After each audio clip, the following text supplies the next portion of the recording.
I'll say this much. Democracy is like alcohol. Not everyone can handle it. And you don't know what your tolerance level is until you take your first sip.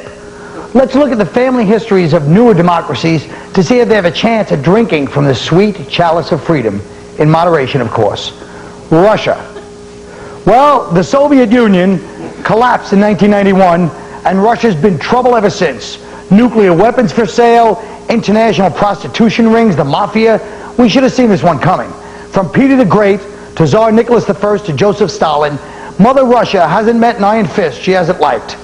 At night, Russia dreams of being dominated by a strong ruler like myself. Is that what you want, Russia, huh? Are you a dirty girl? Who's been a naughty country? Say, Colin, I want you to clamp down on free speech, you little whore. Say, Colin, you can throw your political opponents in jail. Say it, Russia, say it! Serbia and Montenegro is one country. It used to be two countries, Serbia and Montenegro. But in February of this year, they joined forces to become Serbia and Montenegro. If you can't place Serbia and Montenegro on a map, it's in Eastern Europe where it shares a border with Bosnia and Herzegovina. It's like 101 Balkan nations over there, all right? Don't let those angel faces fool you. That whole playpen is trouble.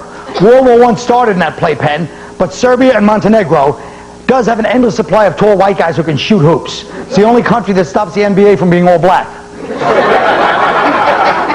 The stands, Uzbekistan, Turkmenistan, Tajikistan, Kyrgyzstan, Kazakhstan. This hot Muslim boy band from Central Asia fired its manager, the Soviet Union, back in '91, and it's been a bad episode of Behind the Music ever since. The boys have been accused of everything from harboring terrorists to polluting the Aral Sea. And then there's Tajikistan, the sensitive Stan, who broke hearts worldwide when he was arrested for trafficking heroin. What a disaster. Maybe the Stans can get Russia to take them back.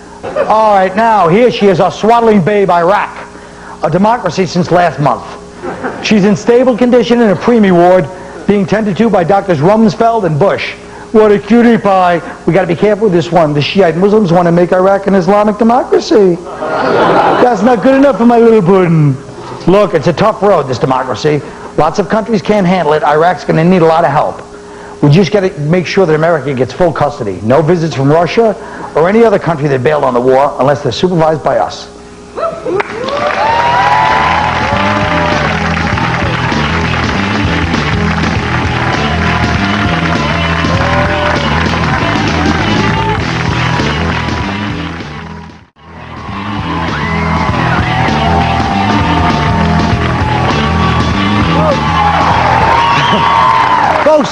Fat people are demanding an end to discrimination against them. Ugly people, I couldn't seem to get that off the ground, but we're going to talk about that sometime soon.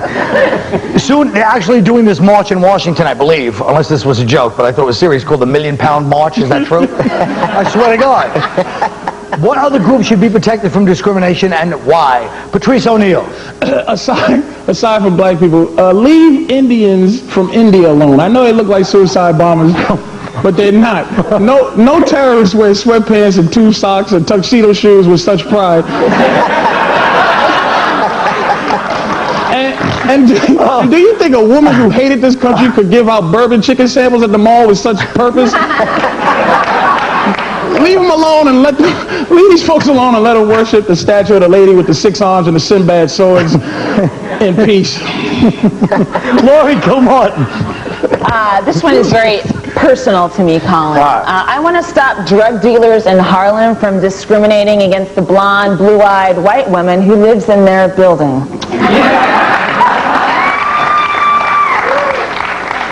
What's up, Mr. Jimenez?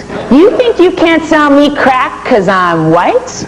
I have to take 2 trains and a bus to the East Village to buy my crack?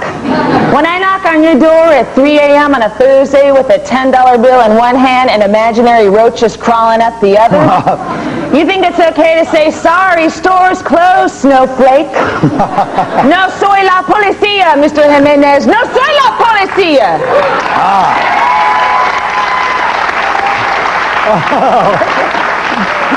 Greg Giraldo. That was racist. We need to stop age discrimination. I tried to help my son find a part-time job recently, and no one would hire him because he's 2. It's shameful that in our country, children are denied a right that kids in Guatemala take for granted. Let's end all ageism. If a 15-year-old boy can have sex with a 15-year-old girl, then why can't R. Kelly? Ever heard of the Equal Protection Clause? Maybe the government shouldn't have a say in how a blossoming young woman chooses to deal with her daddy issues. Oh, Jesus. It was well phrased. Wow. Greg Fitzsimmons. I think we got to stop discrimination in the strip clubs against strippers who have C-section scars.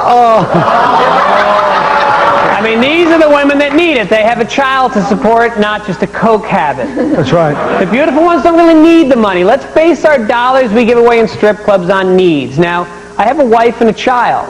When I'm ass deep in a lap dance with a woman wearing nothing but body glitter and a fake smile, I want to know that my money's going to support a hungry child. Or 6. Because I'm all about family values. Very good.